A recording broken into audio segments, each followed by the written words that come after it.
Abai. This must be the most famous name in Kazakh literature, and not merely in literature. It sounds familiar due to numerous toponyms, names, symbols, and monuments associated with this name. As for toponyms, we can easily find the Abai Street in literally every city, Abai Avenue, and even Abai Monument. Moreover, there are 2 villages named after Abai in the Kyzylorda region only. Abai has become a brand, and many people use his wisdom while discussing different things referring to his glorious Book of Words, or Kara Zozdir, and both parties would think that their opinion and interpretation of his words is the right one. Biknur Kisikov, writer, author of numerous novels, stories, and poems, member of jury of literature contest, inspirer and organizer of Kitab Fest Festival, founder of Kazakhstan Encyclopedia Project, encyclopedia.kz. Reread Abai, you brainiac.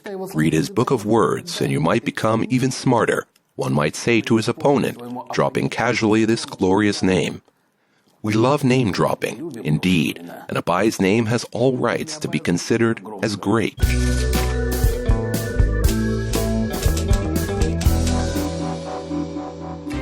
In digital age, Abai has become the most digital writer in Kazakhstan. His works can be found literally in every online library. Even the App Store and Play Market feature an app called Kara Zozdir, and it was downloaded more than 100,000 times.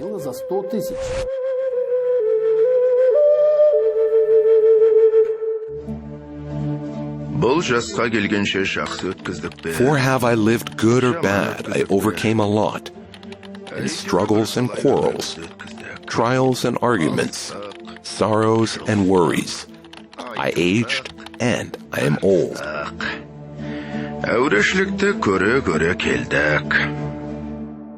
Abai's recognizable profile is quite often used in demotivational posters. Once you go online, you might think there's too much of him there. Abai has inspired the appearance of many new terms and concepts. Apart from Abai studies, we hear things like neo-Abaism, to play Abai, and even a verb like to abai. That is the way internet users can call someone who is being over-edifying. All of this proves how popular this great philosopher still is. It might not necessarily increase the number of readers, but it definitely draws people's attention to his Book of Words. However, it is impossible to scale the greatness of this figure with the Book of Words only.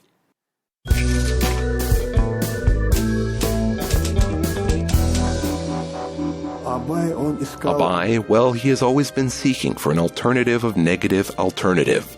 He was thinking a lot about how to preserve humanity, about how in the 20th century he can save and support his people, their culture, language, and music.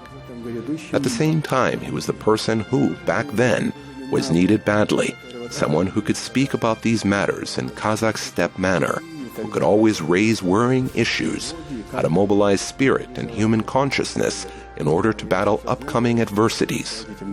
And of course, he was a great poet. That very technology he used. He wrote about people, about soul, love. He defended youth, and they were making notes of his poems.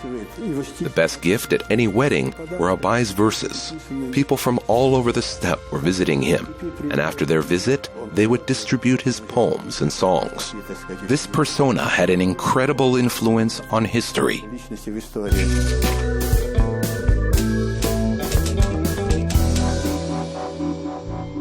He was a polyglot. He knew Arabic, Persian, and other Middle Eastern languages.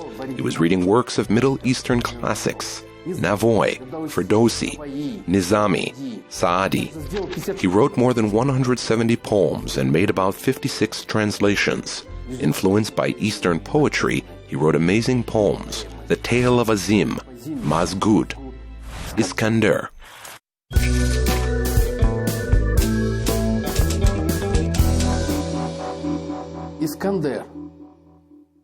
Iskander, this is Abai's epic poem written by him under the influence of Iskander Nameh poem. Iskander, or Iskander, that is how Alexander of Macedon was called in the Middle East. Some would also call him the Two-Horned. Apparently at that time, horns signified power.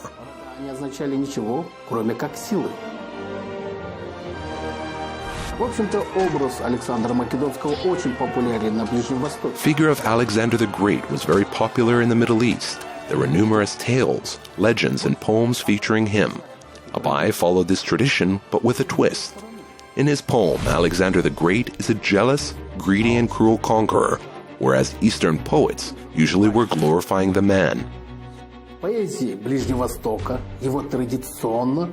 In Abai's work, Alexander is followed by Aristotle, his wise mentor, whom Abai respected enormously. It might even seem that the whole poem was dedicated to this Greek philosopher. The Kazakh writer honored Aristotle and was familiar with his works.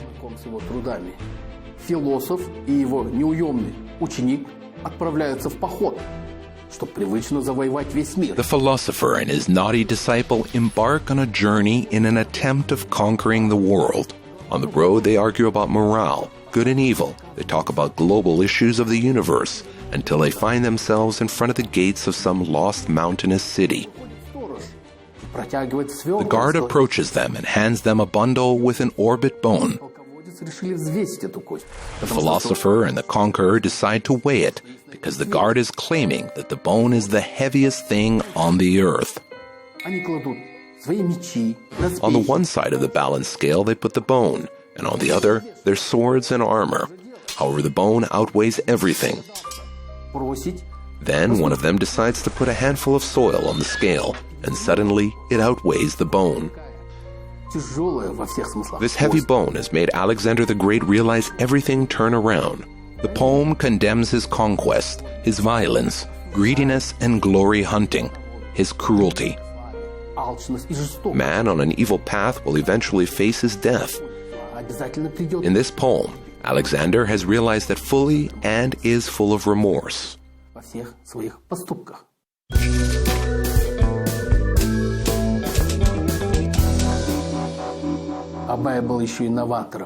Abai was also an innovator. He introduced new feet, rhymes, and meters into Kazakh poetry, like sestina and ottava rima.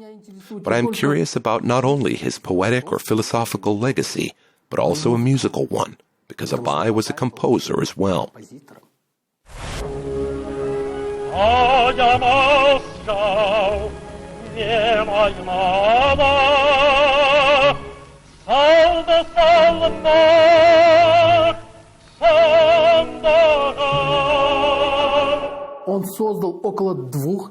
He composed more than 20 tunes that are still popular in modern Kazakhstan. He was even composing music specifically for his poems. I'm sure you all heard a song called Kozimnim Karasi that is played at every single celebration. It was Abai who composed it.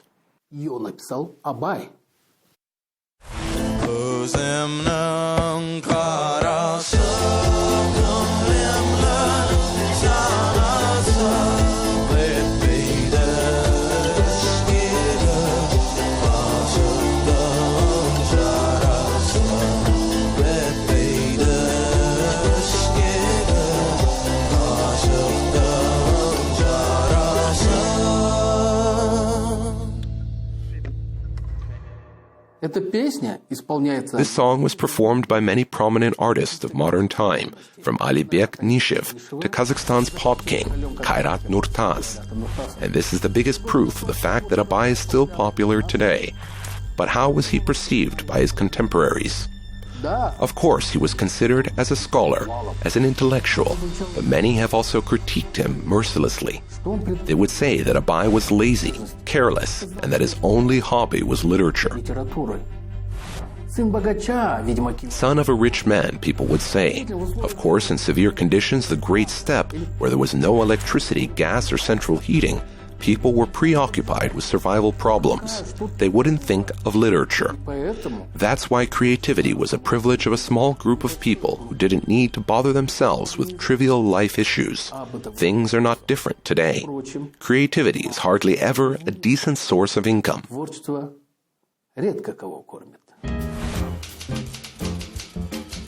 Abai was a good and a smart man, but definitely not a role model. His father, Kunanbai, was a great man, a true leader who did a lot for his people and a real exemplary man. He is perceived this way by many. However, Abai was just a good person who would write down some clever thoughts and nothing more.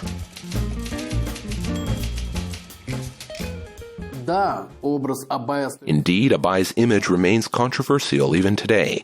People used to call him lazy and careless. Today, some are claiming that had he lived in modern time, Abai would make a great blogger and nothing else. They advise us to be inspired by other people, proactive, charismatic, those who have proved their success with their deeds. People like Batirs, warriors and warlords. And Abai, he was always full of sorrows, and allegedly has never finished a single thing he was doing. The man couldn't even manage his village, people say. Of course, this is somewhat doubtful. Abai has become a poet once he turned 40. Before that, he worked as a Volos governor, managing several villages. So despite what people say, he was working as a manager for some time. And calling him lazy is not fair too. He studied hard. He was translating, writing things. He knew several languages. All of these requires colossal efforts. On the other hand, it can be a good trend if a person like Abai can be critiqued. The problem with our classics is their sanctity. Any criticism can be perceived as a personal offense.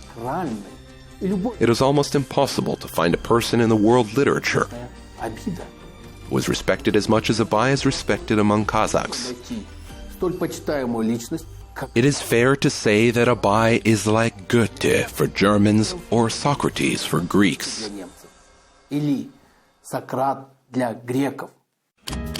Excerpt from Ilyas Jansurgurov's autobiography.